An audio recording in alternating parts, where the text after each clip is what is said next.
Hey, what's going on, everybody? Welcome back to another episode of Precision Sports.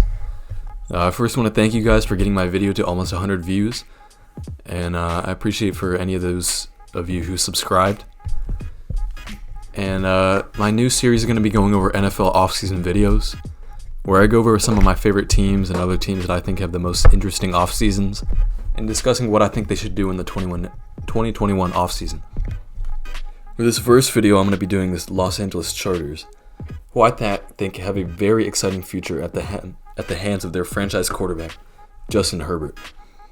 In this upcoming season, the Chargers have the 7th most cap space in the league, a few key players that they need to bring back, in addition to a few holes that they can fill via free agency and their slew of draft picks. As you might know by now, the Chargers recently fired their head coach, Anthony Lynn, and the first thing I would do if I were the Chargers is bring in Brian Daboll from the Buffalo Bills.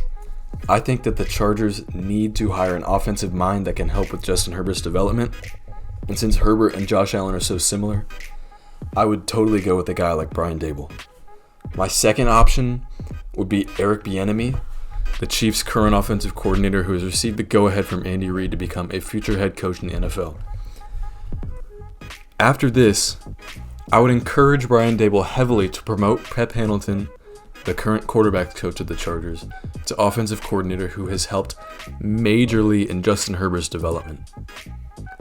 If not him, maybe you can snag Joe Brady from the Panthers if they don't think that he's their guy, but I don't know. I really like what Joe Brady did with Joe Burrow and LSU, and I think he's going to be a great offensive mind in the NFL for a long time. These two coaches would be able to aid in Justin Herbert's development significantly, and would definitely be able to make Justin Herbert an all-pro level player in just year 2. Without re-signing anybody or cutting anybody, the Chargers have approximately $30 million in cap space. Some of their notable free agents are Melvin Ingram, Hunter Henry, Michael Davis, among others. A few notable cut candidates are Trey Turner, Casey Hayward, and Mike Williams.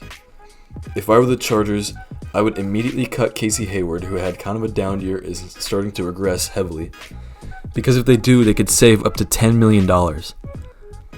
After this, they would have a little bit more cap space to go sign more defensive backs if need be. In free agency, I would let Hunter Henry go because I think they have options in the draft to replace him in either first or the second round. And I think that the Chargers should sign Corey Linsley, the center of the Packers, who has been outstanding this year in both pass protection and running plays. While it might be controversial, I think the Chargers should give Jadeveon Clowney one more chance in the NFL to prove himself as a pass rusher. With Melvin Gordon most likely leaving, they'll most likely need someone opposite to Joey Bosa to get pressure on the quarterback. And while he didn't really do that in Tennessee this year, I think he could have a potential career revitalization in Los Angeles. In the draft, the Chargers have the 13th overall pick. And with their first pick in the draft, I would target a cornerback like Caleb Farley, J.C. Horn, or a tackle like Christian Darrisaw. If Patrick Surtain isn't already off the board, I would definitely take him, but one of those 3 guys would be incredible at the 13th pick. They need offensive line help, and with signings like Corey Linsley and a potential draft pickup in Christian Darrisaw, the offensive line would be set for the future for the next 5 seasons.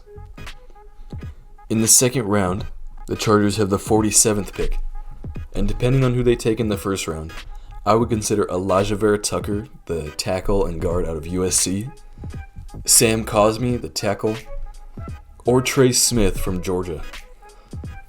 The last guy I would consider is Javon Holland, who might be able to fill in the role next to Derwin James nicely if they don't think that Nasir Adderley has developed properly. But if I were the Chargers, I would take a risk on the athletic tight end out of Miami, Brevin Jordan. Especially if they were not able to bring back Hunter Henry. I think this would be an excellent pickup in this range. Now, I'm not going to go over their third round picks, but I'm sure there are other videos that discuss who they might be able to take in the third round. Lastly, I'd like to talk about a few contract extensions that I think should happen. If I were the Chargers, I would try to extend Mike Williams, Derwin James, and Austin Eckler all to 3 to 4 year deals. All of these guys are young enough to contribute for many years past 2021, and they're all difference makers for a team that needs it. They will have Drew Tranquil coming back from injury, which will help solidify their linebacking core. And in the draft, they're going to add another playmaker for Justin Herbert as well as a stud defensive back that will help from the get-go. With that, this Chargers offseason video is over. I hope you enjoyed it, and if you did, be sure to hit the subscribe button and the bell icon to get notified whenever I drop a new video. I'm still learning how to edit on Premiere Pro, and I'd love to hear some comments on tips that you might have for me. Thank you very much for listening, and I'll see you guys in the next one. Peace.